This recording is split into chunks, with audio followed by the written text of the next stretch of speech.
ફરી એકવાર આપ સૌ કોઈ મિત્રોનું ગુજરાત ગવર્મેન્ટ જોબના યુટ્યુબ પ્લેટફોર્મ પર હાર્દિક સ્વાગત કરું છું, જ્યાં ભરતીઓને લગતી અપડેટ તમને અવારનવાર આપવામાં આવતી હોય છે દરરોજ.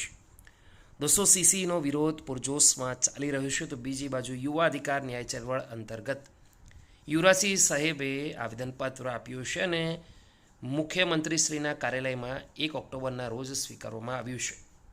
વિષય છે સીસીઈ ગ્રુપ બી પરીક્ષા ઓફલાઈન પદ્ધતિથી લેવા બાબત. ચલો ડિટેલમાં સમજીએ.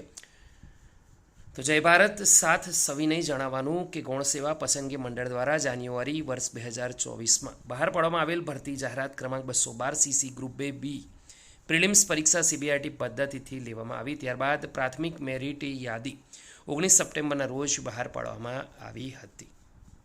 હવે આવનાર દિવસોમાં જે મુખ્ય પરીક્ષા લેવામાં આવનાર છે તેમાં નોટિફિકેશન અને અમુક ઉમેદવારોની રજૂઆતને આધારે આપ ગ્રુપ બી પરીક્ષા ઓનલાઈન એટલે કે સીબીઆઈટી પદ્ધતિ આયોજન કરી રહ્યા છો.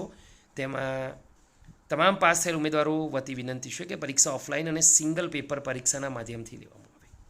ગુજરાતના દરેક ઉમેદવારો વતી અરજ છે કે સ્પર્ધાત્મક પરીક્ષામાંથી સીબીઆઈટી પદ્ધતિ સંપૂર્ણપણે નાબૂદ કરવામાં આવે, કેમ કે સીબીઆઈટીના કારણે જ નોર્મલાઇઝેશન પદ્ધતિ તેમાં 30થી 35 માર્ક્સના ગ્રેસિંગ મળી રહ્યા છે, જે ખૂબ અન્યાય કરતા છે અને તે માટે પદ્ધતિ નાબૂદ થવી જોઈએ. આમ દરેક સીસી પાસ ઉમેદવારો બાંહેધરી સાથે સહમતિપત્ર આપવા પણ તૈયાર છીએ કે આ પરીક્ષા ઓફલાઈન પદ્ધતિથી લેવામાં આવે તો અમારા તમામ પાસ થયેલ ઉમેદવારોનું સમર્થન અને સહમતિ મળે.